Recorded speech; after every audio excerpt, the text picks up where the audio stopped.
তারপরে এখন আরও যেটা বড় সমস্যা হয়ে গেছে, এখন এখানে একটা আস্থার সংকট আছে।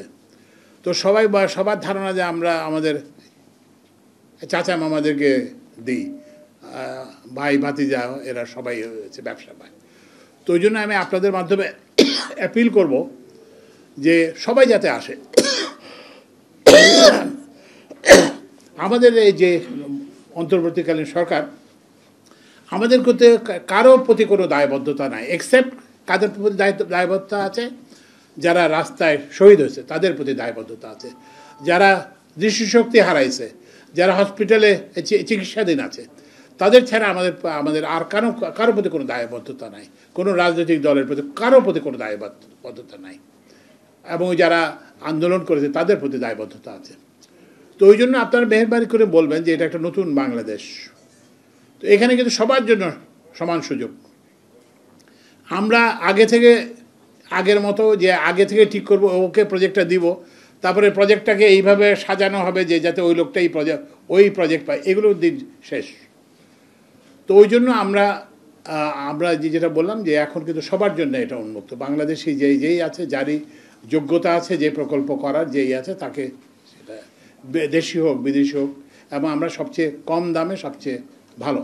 এখন আমরা এই যে বেশি দামে এইসব বিদ্যুৎ কিনে আমাদের অবস্থায় দাঁড়াইছে এরকম, এখন বিদ্যুৎ কোম্পানিগুলো টাকাও দিতে পারি না, আবার যদি বিদেশি হয় তাদের ডলার দিতে পারতেছে না, তারপরে হচ্ছে যে ওই যে কি বলে গ্যাস আমদানির জন্য ডলার দিতে পারছে না।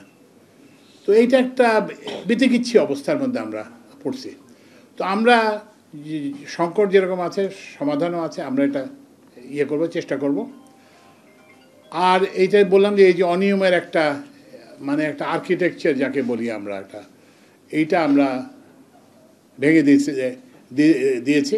ওই যে বললাম 2010 সালের আইন, তারপর হচ্ছে যে ওই যে বিআরসি একটা প্রভিশন ছিল যে গভর্নমেন্ট কুড ফিক্স ট্যারিফ, সেটাও আমরা ভেঙে দিয়েছি, এবং আমরা ওই যে বিদ্যুৎ কোম্পানিগুলোকে পুনর্গঠন করতেছি।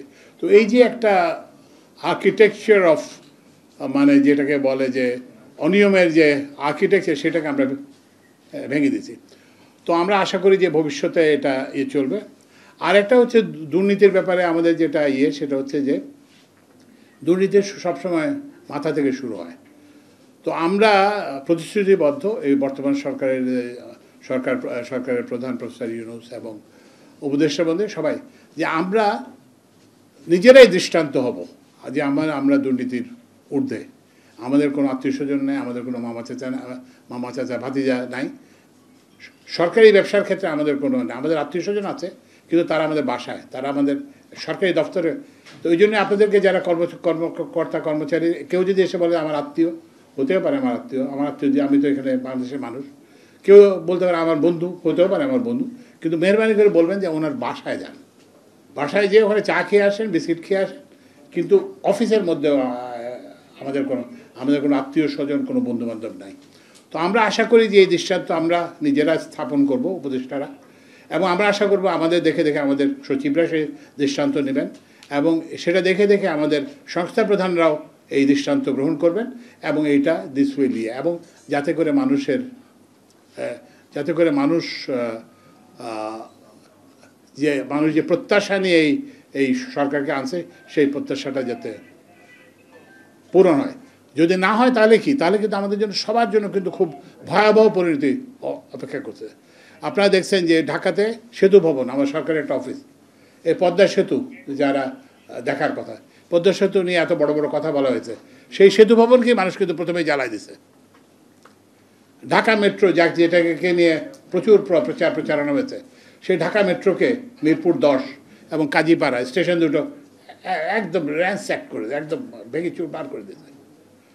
তো এগুলো কেন? মানুষের বাইরে কিন্তু মানুষের রাগ এই কারণে যে আমরা তাদের প্রত্যাশাকে মিট করতে পারি নাই।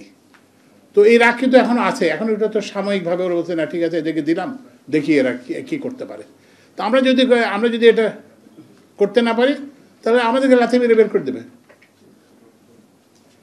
এবং যেটা বললাম যে এতদিন তো শুধু অফিস ভাঙা হয়েছে, কিন্তু যারা করবেন, দুর্নীতি করবেন, অনিয়ম করবেন, তাদের কিন্তু সামনে বাড়িও সেফ হবে না।